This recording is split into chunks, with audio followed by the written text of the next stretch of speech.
Exercise 4B comprehension type questions. Question number 1 बच्चों, इस question में आपको यहाँ पे देखिए सिलेंडर दिया हुआ है जिसका रेडियस 2r है और वो एक r रेडियस वाले एम्प्टी स्पेस के ऊपर पड़ा हुआ है। साइड्स में उसके लिक्विड है, मतलब उसको लिक्विड ने भी उठाया हुआ है लेकिन नीचे से कम्प्लीटली लिक्विड का सपोर्ट नहीं है। तो क्वेश्चन में सबसे पहले क्वेश्चन में ये पूछा हुआ है कि अगर हम इस लिक्विड का लेवल स्लोली डिक्रीज़ करना शुरू कर देंगे तो कितना डिक्रीज़ करने के बाद, मतलब जो H1 लेवल है ये ऊपर रह जाए कि ये वाला जो ब्लॉक है ये ऊपर मूव करना शुरू कर दे। तो पहले तो चलिए कंडीशन को समझते हैं कि ऐसा कब होगा। तो अपने पास इस तरह का एक सिलेंड्रिकल ब्लॉक है, ऊपर वाला जो लिक्विड होगा जो इसके ऊपर होगा वो PA प्रेशर लगाएगा, नीचे से जो लिक्विड है वो PB लगाएगा और PB पूरा, मतलब देखो जो फोर्स होगा PB का वो पूरा एरिया पे नहीं लगेगा, जितने एरिया पे लिक्विड टच कर रहा है उतने पे लगेगा। मतलब ये R रेडियस वाली एम्प्टी स्पेस पे जो नीचे है वहाँ से PB अपना फोर्स नहीं लगा पाएगा और एक लगेगा उसका खुद का mg, मतलब वेट। तो ये जो ब्लॉक है ये ऊपर उठना तब स्टार्ट करेगा जब डाउनवर्ड फोर्सेस अपवर्ड फोर्सेस के इक्वल हो जाएंगे। पहले PA निकालते हैं बच्चों। प्रेशर एट पॉइंट मतलब सरफेस A होगा ρg(H1), ठीक है। तो ρg(H1) होगा तो इसका मतलब फोर्स जो होगा अपर एरिया पे वो लगेगा ρg(H1) इंटू πr²। अब रेडियस 2r है उस ब्लॉक का, तो FA आ जाएगा अपने पास 4 ρg(H1) πr²। Similarly pressure at surface B, bottom वाले जो सरफेस की मैं बात कर रहा हूँ उस पर प्रेशर होगा ρg। अब देखो बॉटम की हाइट ध्यान से देखो बच्चों, H हाइट तो ब्लॉक की, उसके बाद H1 लिक्विड की भी है, तो ये हो जाएगी कुछ H1 plus capital H। Force कितना लगेगा B सरफेस पे।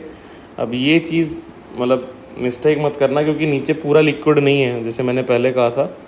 तो जो प्रेशर है ρg(H1 प्लस H), इसकी वजह से जो फोर्स आएगा वो उसी एरिया पे लगेगा जिस एरिया पे लिक्विड कांटेक्ट में है। तो वो एरिया होगा अपना पाई इंटू 2r वाले जो मतलब पूरा सरफेस है नीचे वाला वो माइनस r² जहाँ पे कांटेक्ट नहीं है।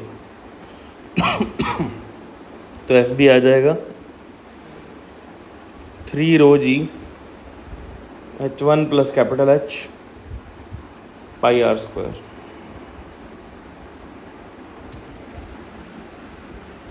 फिर अगर मैं वेट ऑफ द ब्लॉक की बात करूं बच्चों, तो वेट ऑफ द ब्लॉक होगा, डेंसिटी ऑफ ब्लॉक ρ/3 है इनटू वॉल्यूम जो होगा वो होगा πr²H, सिलेंडर का वॉल्यूम इनटू G।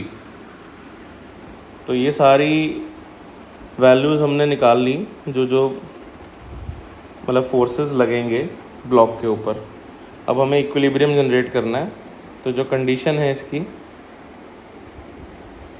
वो ये है बच्चों कि force on A plus W, जो ऊपर से नीचे लगने वाले फोर्स है, मतलब प्रेशर ऑन A की वजह से फोर्स ड्यू टू प्रेशर लगेगा नीचे और फोर्स ड्यू टू B लगेगा नीचे से ऊपर की तरफ, बाइंड मतलब ऊपर लगने वाला फोर्स।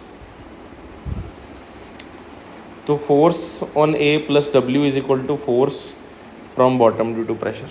तो FA की वैल्यू अब मैंने निकाली हुई है तो सब्स्टिट्यूट कर देते हैं directly. 4 ρg(H1) πr² plus ρ/3 π4r² capital Hg, that is equal to bind force 3 ρg(H1 plus Hg, force due to pressure at B। तो अब मैंने ये इक्वेट कर दिया।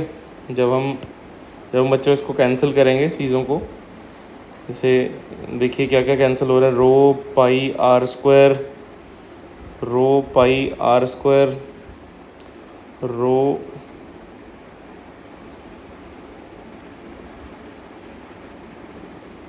इंटू पाई आर स्क्वायर भी यहाँ पे आएगा, और रो ये कैंसिल हो गया, तो जी भी कैंसिल हो रहा है।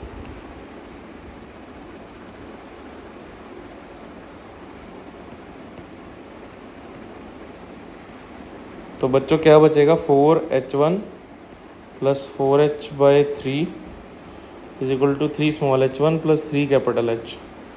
तो यहाँ से h1 आ जाएगा अपने पास 5 कैपिटल H/3, एंड ये हो गया option number C. This is the solution to this problem.